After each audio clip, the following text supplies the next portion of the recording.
ये तो कहा कि कांग्रेस के साथ, जेजेपी के साथ, ये नहीं कहा इंडियन नेशनल लोकल पार्टी के साथ। उसको पता है इस बात का कि अगर ये बात कहेगा तो इसका बहुत करारा जवाब आएगा सामने से। मेरे जन्मदिन पे तो एक दिन भी बधाई नहीं देते, वो दूसरा नेता आ गया तो फिर हो सकता है तेरी कठपुतली नाम ले, आपके इशारे पे ना चले। इस तेरे मुझे भानु से पूछना चाहिए था कि आपके फादर तो एक एक दिन में 3-3 बार दल बदलते थे। आया राम गया राम के नाम से प्रदेश को बदनाम करने में स्वर्ण अक्षरों में नाम लिखवाया था गयालाल ने।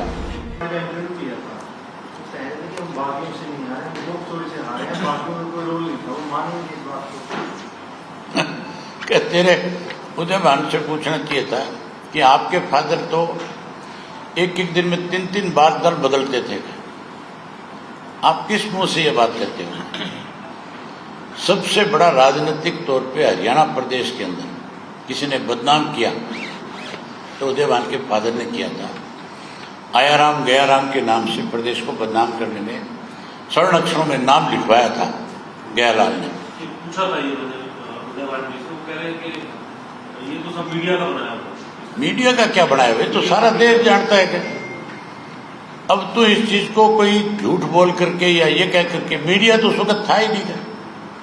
उस वक्त तो इलेक्ट्रॉनिक मीडिया नहीं था, अखबार होते थे, सोशल मीडिया नहीं था। तभी तो एक दिन में 3 बार बदल गया क्या? जो 15 दिन की चेतावनी दे रहे हैं आप सरकार को, जहाँ लोग किसानों के खेतों से पानी बाहर निकालो, अदरवाइज आप क्या करेंगे किसानों के लिए? हम 15 दिन का अल्टीमेटम दे रहे हैं सरकार। हम उसके बाद वहां के किसानों को लेकर के कोई बड़ा फैसला लेंगे। आप 15 दिन बाद फिर अगर पानी नहीं निकला तो नजारा देखना। खट्टर साहब कह रहे हैं हम तो सबके हैं, जेजेपी के लिए, आईएनएलडी के लिए, कांग्रेस के लिए। कौन है? खट्टर साहब कह रहे हैं हम तो सबके साथ मिलते हैं। सबके साथ ये गेम चल रहा है ना कि कौन किसके साथ। उसने ये तो कहा कि कांग्रेस के साथ, जेजेपी के साथ, ये नहीं कहा इंडियन नेशनल लोकल पार्टी के साथ। उसको पता है इस बात का कि अगर ये बात कहेगा तो इसका बहुत करारा जवाब आएगा सामने से।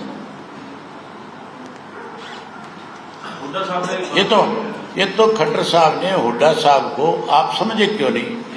जिस दिन हुड्डा साहब का जन्मदिन था, मेरे जन्मदिन पे तो एक दिन भी बधाई नहीं देते। खट्टर साहब ने हुड्डा के जन्मदिन पे बधाई दी और कहा कि हम चाहते हैं कि हुड्डा साहब रिटायर्ड ना हो। उसका सीधा सीधा इशारा था कि अगर ये रिटायर हो गया, कांग्रेस का कोई और दूसरा नेता आ गया तो फिर हो सकता है तेरी कठपुतली नाम ले, आपके इशारे पे ना चले। इसलिए वो कहता है कि रिटायर नहीं होना चाहिए, ये रहना चाहिए।